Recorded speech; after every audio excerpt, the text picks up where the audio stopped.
Bueno, te platico un poquito. Yo soy el segundo de tres hermanos. Tengo dos hermanas, una mayor y una menor.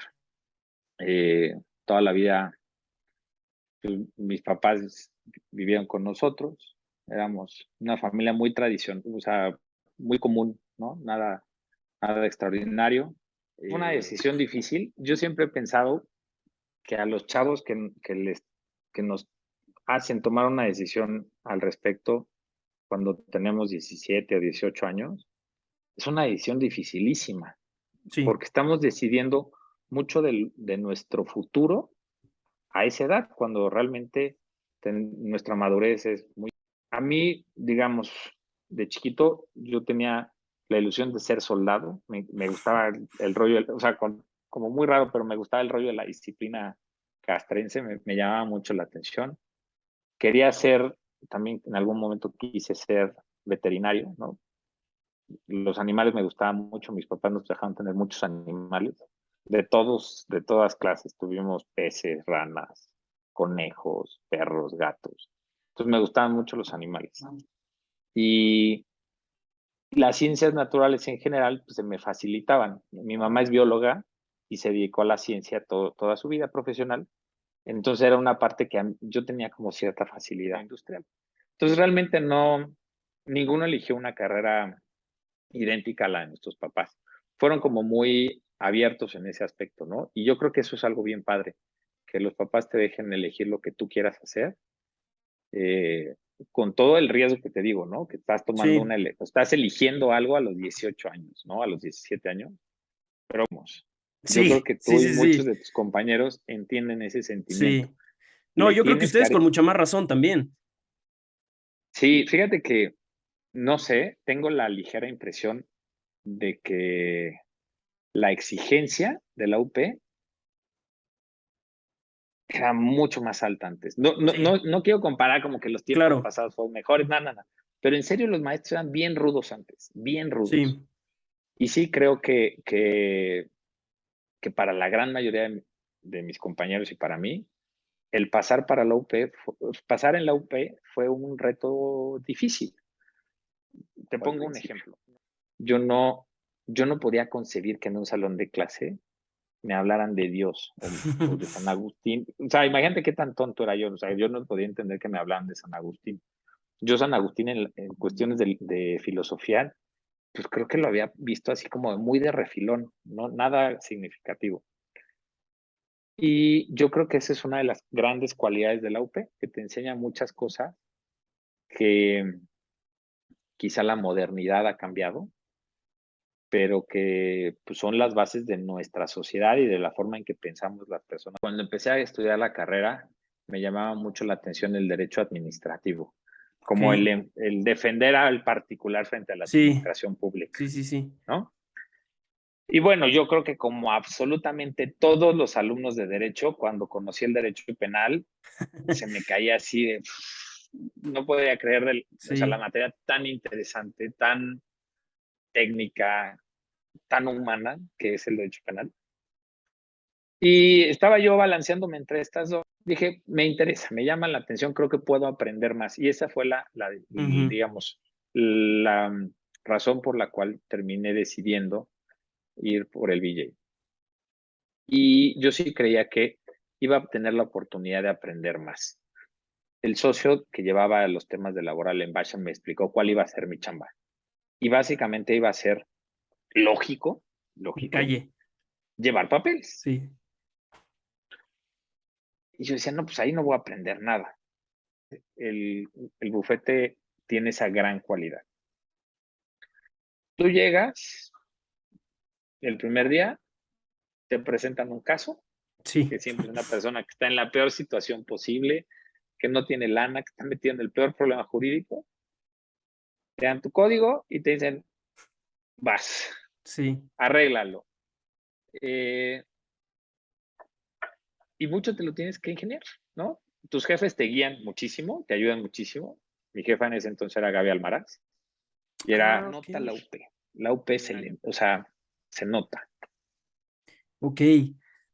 Ahora, mientras preparábamos esta entrevista, parte de lo que usted me comentó que le gustaría ahondar es justo en los colegios y en las academias, y eso es justo también ahora lo que quisiera pasarme. Antes de entrar, ahora sí que, este, estrictamente en cómo llega usted a la UP, sino en esta idea de pertenencia que es la que usted me comentaba. Yo alguna vez, uno de mis maestros, era un maestro que nos da la práctica forense en materia civil, nos decía que ya ves que es muy clásico en la UP que los profesores demos algún mensaje el último día de clase, pues como alguna reflexión Sí, final en el curso, que eso es algo muy propio de la UP y que a mí me parece que es padrísimo. Eh, este maestro nos decía que pues, básicamente su comentario era, estudien mucho, mucho, todo lo que puedan y no dejen de estudiar nunca, ¿sí? Y hagan otras dos cosas que son importantes. Sean miembros de un colegio profesional y traten de dar clases. Estas son, yo creo que dos consejos extraordinariamente buenos para los abogados. El estudiar no es un consejo, es una obligación. No, claro. no hay más. Si no estudias, estás jodido. Pero sí, formar parte de un colegio profesional es muy importante porque nuestra profesión, a diferencia de otras, eh, nos, la única forma de autorregularse es a través de los colegios profesionales. E incluso una de las formas que tenemos nosotros para tener acceso a una capacitación continua son los colegios Ujú. profesionales. Entonces, los colegios profesionales como la Barra, como el Ilustre, como la NADE, precisamente lo que buscan es eso, que los abogados nos juntemos, que busquemos que nuestra profesión se ejerza de manera mejor para servir a la sociedad a la que nos debemos, que tengamos altos estándares éticos, que estemos bien capacitados, pero también que nosotros mismos tengamos una función como gremio, ¿no? Y que nos protejamos como gremio, porque como lo hemos visto en muchas ocasiones, somos un gremio incómodo para el gobierno. Y los abogados, en mucha medida, somos el freno al poder, ¿no? Somos Sí, quienes logramos ponerle un freno al poder y por eso nos volvemos incómodos. Y un abogado solo, un poco volviendo a esa idea que te decía yo del particular frente a la administración pública, que sí, es la misma idea, ¿no? sí, El abogado defendiendo a su, el abogado que es chiquito, defendiendo a su cliente que a veces es más chiquito, sí, frente al Estado, pues habrá puntos donde esa relación que es totalmente asimétrica se vuelva complicada. Y yo creo que ahí sí es muy necesario que este abogado pues no esté solo, que esté con sus pares, con sus colegas y que juntos como gremio se puedan defender. Particularmente en la materia penal se ha dado mucho una persecución, eh, inclusive en esta administración del gobierno federal ha sido como mucho más evidente cómo se ha tratado de perseguir a los abogados por la función que llevan a cabo. sí, Y yo creo que ahí sí los colegios profesionales y los miembros de los colegios profesionales tenemos que levantar la voz y decir que eso no se debe de permitir, no puede ser así, porque el poder tiene que tener frenos. Y una buena, digamos, en buena medida los frenos para el poder son las leyes y son los tribunales. Y ahí es donde los abogados tenemos mucho que hacer. Entonces yo sí creo que la parte de la colegiación es algo bien importante. Eh, si en algún punto llegamos a que la colegiación sea obligatoria, pues yo creo que será algo positivo. Ojalá y no surjan muchos colegios profesionales, porque puede sí, pasar como lo que pasa hoy en día con las escuelas de derecho, ¿no? claro. Hay escuelas de derecho muy buenas, ¿no? Y hay otras que francamente dejan mucho que desear. Entonces, yo creo que si en algún momento buscamos la colegiación obligatoria, tendremos que limitar el número de colegios que puedan existir, porque si va a existir el colegio Panteras Negras de Pancho Villa, pues no vamos a lograr nada, ¿no? Sí, No se va a lograr el resultado. Entonces, esa es la primera parte, ¿no? El tema de la colegiación. Y el tema de la academia, yo te puedo decir que nunca he aprendido más que cuando me siento a estudiar para resolver una duda que no pude resolver en clase. Ya sentarme a estudiar para mi clase y preparar mi clase, aprendo mucho, mucho más de lo que aprendí en la carrera y me enriquece mucho para mi vida profesional. Pero de repente, alguien como tú, como uno de tus compañeros, me hace una pregunta en clase que me trae todo el día dándole vueltas. Y me siento y estudio y pocas veces he aprendido tanto como en esas ocasiones. Yo creo que el dar clase, al nivel que quieras, tengo amigos míos que dan clase en las prepas, exalumnas que dan clase en una prepa, etcétera. Donde quieras, el poder transmitir el conocimiento, yo creo que es una de las cosas más bonitas que existen en la vida. A diferencia de muchas, a diferencia de casi todo, que cuando lo compartes entre dos, lo tienes que dividir, Sí. cuando lo que compartes es el conocimiento, lo multiplicas. Y eso es padrísimo, porque cuando tú logras explicarle a alguien algo que no entendía previamente, estás haciendo algo bueno. Es algo bien padre. Ahora, antes de pasar propiamente a, pues ahora sí que a su historia ya dentro de la UP como un docente, quisiera preguntarle cómo llega a donde actualmente usted está trabajando, donde actualmente es asociado, que pues es Arochi Lindner. De manera, ahora sí que esto de manera bastante, eh, circunstancial, diablo casualidad, que pues la semana pasada también platicamos con un colega suyo que está ahí mismo en Orochi, que es el licenciado Manuel Moranti. Entonces, te quisiera que nos platicara más o menos ahora cómo fue su camino para llegar a Orochi Linde. Ok, te voy a decir una cosa, lo primero que te voy a decir. El gremio de los abogados somos un gremio súper chiquito, súper chiquito. El licenciado Morante fue el abogado en la UP, él trabajaba en la UP en ese entonces, que me hizo la entrevista para entrar a la universidad. No manches. Fíjate, sí, increíble. Después, alguna vez fue adjunto de algún profesor mío. Él era adjunto de 3 o 4 profesores que eran de los más difíciles en la UP, ¿no? Eh, los maestros que dan historia, ciencia política, ese tipo de materia. Y yo me llevaba muy bien con él. Mucho tiempo después, por amigos que trabajaban en Arochi, ellos me recomendaron porque un abogado de la generación de abajo de la mía, que también es amigo mío, que fue compañero mío en la prepa, una generación abajo, iba a cambiarse a otro despacho y entonces iba a quedar un lugar vacante en Arochi. Ujú. Y a alguien de ellos se les ocurrió decirle, oye, pues vamos a decirle a Mario. Ellos me propusieron para ese puesto en Arochi y cuando yo llegué a Arochi, pues ya conocía pues, a este grupo de amigos que eran amigos míos. Me entrevistaron, me contrataron y el primer día que me presentan en el despacho, porque en ese entonces pues alguien de recursos humanos te llevaba por todo el despacho conociendo a la gente, que es mala idea porque nunca te puedes aprender el nombre de la gente, ¿no? Más bien como que es para que te vean que eres el nuevo. Pero bueno, a una de las personas que vi fue justamente a Manuel Morante. Entonces a mí me dio muchísimo gusto porque pues yo le tengo mucho cariño y le estoy muy agradecido precisamente porque él me hizo mi entrevista cuando eh, entré a la UP. Inclusive me preguntó, ¿por qué quieres estudiar Derecho? Y yo le decía, Claro. porque yo creo que puedo hacer un cambio en el mundo.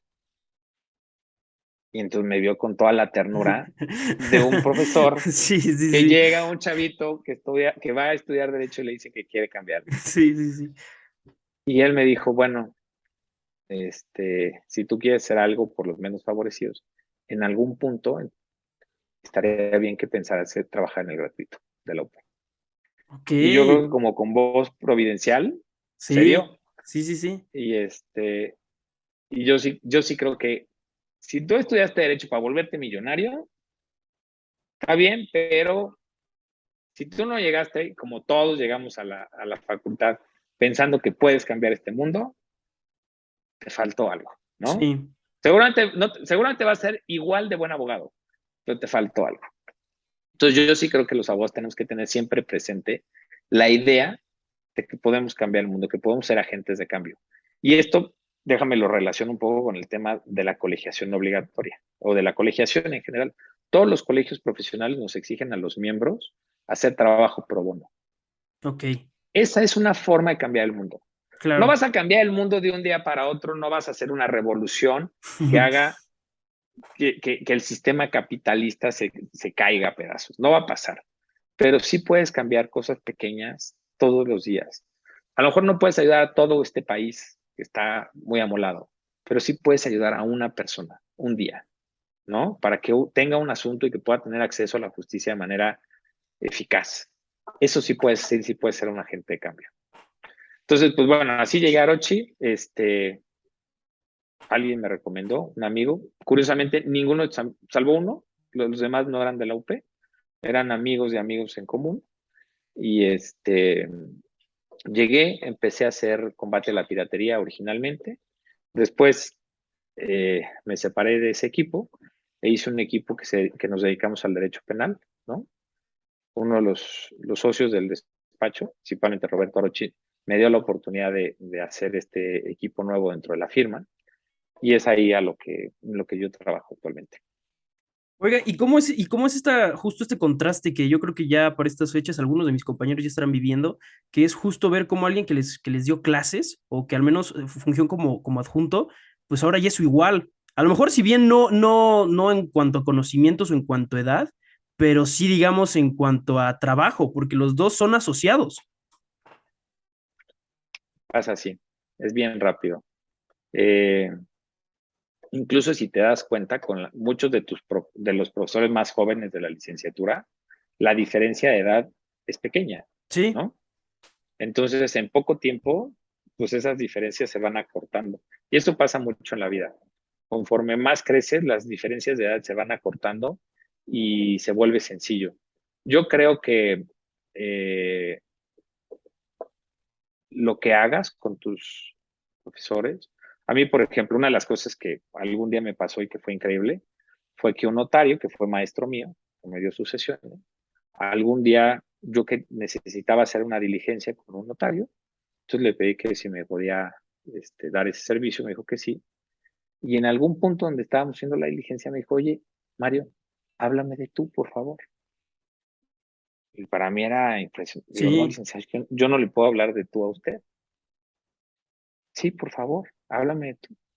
Y bueno, a partir de ese día, y con el trabajo constante y el trato cotidiano, pues nos hemos hecho amigos, somos cuates, ¿no? Y yo voy a su oficina y a veces voy a firmar un documento y me tardo 10 minutos en firmar el documento y me quedo 50 minutos platicando con él.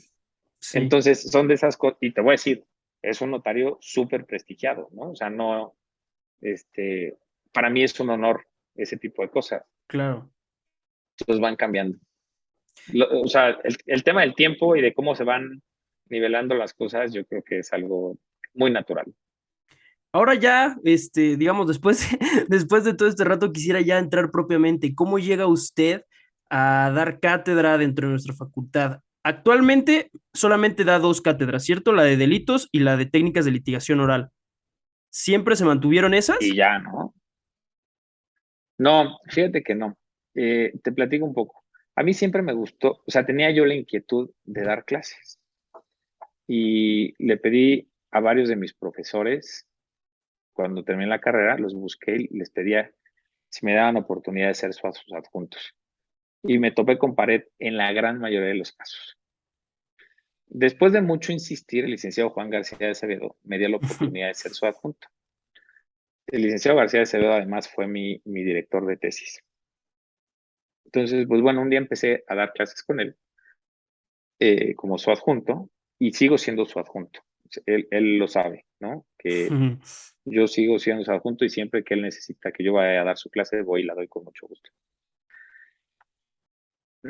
Y poco a poco empecé y me fue gustando y después de cierto tiempo, cuando iba a empezar un semestre y estaba, digamos, como a una semana de empezar el semestre, me hablaron de la UP diciéndome si quería yo dar un módulo en 10º semestre que se llamaba Temas Selectos de Derecho Penal. Les dije que sí, que encantado de la vida. Sí, Después me enteré que fue porque el profesor que lo iba a dar se rajó a la mera hora y entonces tenían que buscar a alguien. claro. Y pues al primero que se les ocurrió fue Mario Uribe. Entonces fui y empecé a dar la clase y hice un curso padrísimo para 10º semestre, porque aparte era un curso que no tenía temario. Entonces yo pregunté cuál era el temario y me dijeron, no, ustedes sí, haga el temario y déles lo que usted quiera. Entonces estuvo muy padre porque vimos delitos fiscales, vimos delitos contra la propiedad industrial y vimos trata de personas. Y después, la segunda parte del curso eran puros casos prácticos, o sea, con el sistema, el método del caso, analicemos 3 o 4 casos que pues veías muchísimos temas de derecho penal, ¿no? Competencias, concursos, ámbitos de validez, prescripción, en fin, padrísimo, fue un curso padrísimo. Y después de ese curso, que yo creo que no salió tan mal, me dieron la oportunidad de dar delitos en particular. Y entonces durante un tiempo estuve dando, bueno, y di delitos en particular. Y se lo di al grupo que es único, que son los que empiezan en invierno, Sí. que es un grupo más chiquito. Y bueno, yo creo que no salió tan mal tampoco, porque me preguntaban si quería yo darles procesal al siguiente semestre. Y durante varios años estuve dando delitos un semestre y procesal penal el siguiente. Entonces estuve dando esos 2 cursos alternadamente. Después, no sé exactamente qué pasó, pero alguien tomó la decisión de que yo solamente diera delitos. Y empecé a dar delitos durante varios años. Y entonces, pues ya no cuando daba ese delitos y después procesal penal, normalmente le daba al mismo grupo porque eran todos los grupos estos que empezaban en invierno. Entonces yo creo que pobres de tus ex compañeros sufrieron muchísimo porque me tuvieron 2 semestres seguidos. Entonces yo creo que se aburrían mucho. Entonces ya dijeron solo delitos y ya daba yo solo delitos. Y hace, yo creo que unos 2 años, yo creo, más o menos, el doctor Casanovas me invitó para que diera yo técnicas de litigio oral. Ok. En virtud de un cambio que Del hubo en el cambio del plan de temario. estudios. Exacto. Y entonces empecé a dar técnicas de litigio oral, que cuando lo empecé a dar en línea, cuando estábamos a la mitad de la pandemia, entonces el curso fue en línea, a un grupo al que le había dado yo delitos. O bueno, varios de los muchachos a los que yo les había dado delitos, después les di técnicas de litigio oral, y quien les daba procesal penal era Juan García Acevedo. Entonces fue una cosa ahí padre, porque al final del curso logramos empatar los 2 cursos y simular una audiencia de juicio. Entonces se empataban los conocimientos de procesal penal con técnicas de Claro. litigio oral y hicimos algo bien padre. Y después de eso, pues bueno, seguí dando técnicas de litigio oral y delito simultáneamente, entonces actualmente doy esas 2 materias. Encontré que dar técnicas de litigio oral no es fácil darlo para un grupo grande. La mayoría de los grupos de la UP están alrededor de 30 y tantos alumnos. Sí. Entonces, como esa es una materia eminentemente práctica, pues se vuelve monótona escuchar a todos tus compañeros hacer el mismo ejercicio que tú ya hiciste. Entonces se me ocurrió incorporar a otros profesores para que me ayudaran a dar la clase y entonces hacer una parte común del curso y después separarnos en pequeños grupos para hacer los ejercicios, que es como yo doy ese curso, como yo y los otros profesores damos este curso. Y ahí he tenido la gran fortuna de que abogados egresados de la UP se han querido sumar. Y entonces, actualmente somos 3 profesores los que damos esta materia y ha sido súper divertido. Entonces, yo doy mi clase de delitos yo solo y técnicas con otros 2 profesores siempre. Me gustaría mucho tocar esta clase porque a mí se me hace, para empezar, es muy interesante, porque ya es un enfoque 100% práctico, ya es alejarnos de, digamos, de la teoría Bien. para enfocarnos ya a lo que es, a lo que sucede. Pero particularmente por una razón bastante interesante que es la pandemia. A mí me tocó todavía cuando éramos, digo, ya se estaba abriendo un poquito a lo híbrido, pero todavía seguía prevaleciendo lo en línea. Y ahorita que ya estamos 100% presencial, le pregunto a compañeros del bufete jurídico que tienen clase con usted, que cómo sienten la clase y me dicen que les gusta, simplemente que justo es medio extraño, como estar separados, en un mismo salón. Caso contrario a la experiencia que yo tuve donde pues sí estábamos separados, pero estábamos separados en saloncitos de Zoom. Y esto se me hace bastante curioso porque por lo general cuando a alguien le preguntan acerca de su experiencia en la pandemia, en cualquier materia, pues te dicen que fue una experiencia bien rara, bastante pues ahora sí que extraña, yo creo que es la palabra, y que pues en general no fue su experiencia favorita, pero yo creo que en esta materia en particular, resultó ser una gran ventaja. Sí, sí, esta herramienta fue muy útil.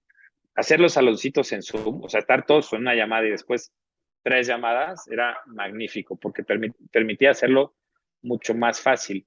Ahora es complicado por el espacio, Sí, ¿no? Y bueno, yo creo que son cosas de la vida que uno se tiene que ir sobreponiendo y se tiene que ir adaptando. Tan, tan. Lo mismo nos pasó cuando estábamos acostumbrados a dar clase en un salón y de un día para otro nos metieron a dar clase en Zoom, ¿no? Los sí. profesores tuvimos que aprender y adaptarnos. Y ustedes tuvieron que aprender y adaptarse. Y yo creo que de eso se trata la vida. Pero una cosa que es bien importante, esta materia sí es 100% práctica. Y te voy a decir, muy pocas veces y muy pocas licenciaturas tienen esta materia en quinto semestre. Y muy pocas planes de estudio lo tienen simultáneamente con procesal penal. ¿Por qué? Porque les estás enseñando el qué Y el cómo. y el cómo. Y esto es complicadísimo. Primero tendrías que saber el qué para después entender el cómo. Entonces, muchas veces, pues tenemos que ir explicando simultáneamente cosas. Entonces, no es tan sencillo. Y te voy a decir otra cosa. Estos cursos que se dieron muchísimo, muchos de los abogados que somos, por ejemplo, de mi edad, aprendimos esto después de haber terminado la carrera. O sea, esta es una materia que nosotros tomamos después de haber acabado la carrera para poder ejercer nuestra profesión y siempre las tomamos en grupos muy pequeños. Entonces, esta materia no se puede dar en un grupo de 30 personas, es imposible, porque no aprendes. Pedagógicamente no resulta Sí. suficiente. Entonces, tiene que ser salones más chiquitos. Entonces, pues bueno, seguramente la universidad se dará cuenta de esto. Yo lo he platicado con varios de los directivos. Seguramente se ajustarán. Creo que incluso actualmente se está haciendo algún proyecto para revisar el plan de estudios. Y esto se va a ajustar, ¿no? Y yo creo que no pasará nada. Pero sí, efectivamente, en el caso de la pandemia, esto fue fácil para el tener esta plataforma. Ya antes de pasar a la última pregunta, quisiera hacerle una de manera rápida, justo esta pregunta, ¿cómo vivió usted la pandemia? Que es, yo creo que algo que, que es forzoso de tocar siempre que se platica, pues, acerca de la vida como docente estos últimos años. Bueno, te voy a decir, la primera parte es cuando nos fuimos a la pandemia y nos dijeron que íbamos a tener que dar clases en línea. Yo me acuerdo que me senté a ver videos en YouTube de cómo dar una clase en línea y encontré maestros de Harvard explicando esto muy buenos. Y yo creo que quienes tuvimos la capacidad o el interés de prepararnos un poquito, lo hicimos medianamente bien. Yo disfruté muchísimo dar clases en línea, no obstante que era muy difícil, ¿no? Me pasaba que tenía yo alumnos que no se bañaban antes de la clase, y entonces que estaban así todos grasientos y con el pelo así y tal, recargados en la cabecera de su cama. Y tenía alumnos sentados en un escritorio recién bañados que además vivían en Sonora, o sea, que Sí. tenían un horario 2 horas antes, o sea, ellos tenían clase de 5 de la mañana y estaban sentaditos, arregladitos, bien bañados. Algunos los aprovecharon mucho, otros no. Yo traté siempre de hacer un curso como muy dinámico donde quisiera que todos participaran para que tuvieran interés en la clase y creo que fue una experiencia divertida. No se compara en nada como estar en el salón de clase. La posibilidad de tener a tus alumnos y a tu profesor en el salón de clase es padrísimo porque la comunicación no verbal se da de manera diferente. No se logra igual a distancia. Pero te insisto, yo creo que la parte más importante es entender y aprender que la vida nos va a plantear cambios siempre y que en la medida en que nos podamos adaptar a los cambios, eso nos va a determinar nuestro nivel de éxito. Finalmente, licenciado, sacó, me parece que a finales del año pasado, no, o este año, su libro acerca de delitos en materia de propiedad industrial. Quisiera que nos platicara aquí un poquito más acerca de ello.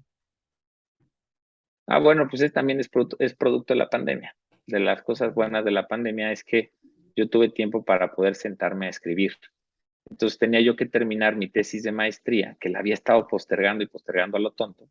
Entonces me senté a escribir mi tesis de maestría con motivo de una reforma que hubo en materia de propiedad industrial, se promulgó una nueva ley relacionada con propiedad industrial, que es algo que yo hago mucho en mi práctica profesional. Y entonces me puse a escribir, primero empecé a escribir un artículo y después dije, esto puede dar para más, y seguí escribiendo, escribiendo, escribiendo. Terminé mi tesis y defendí mi examen, lo aprobé, y después modifiqué un poco ese texto, porque siempre desde que yo lo había escrito, había pensado publicarlo. Y después estuve picando muchísima piedra para que me lo publicaran. No es fácil que alguien te publique. Y eso, qué bueno, o sea, qué bueno que me das la oportunidad de decirlo. Sí, Es adelante. bien difícil que alguien te publique. Tienes que insistir, insistir, insistir, tener un texto bueno. Y pues bueno, afortunadamente se logró que se publicara. Se publicó a principios de este año, lo publicó Tirán Lo Blanche. Se ha distribuido muy bien. Entiendo que se han vendido como 2 o 3 ejemplares. Y y pues bueno, ahí va, ahí va. Yo estoy muy contento con ese libro. Excelente. Pues, licenciado, ¿algo que quiera añadir antes de concluir?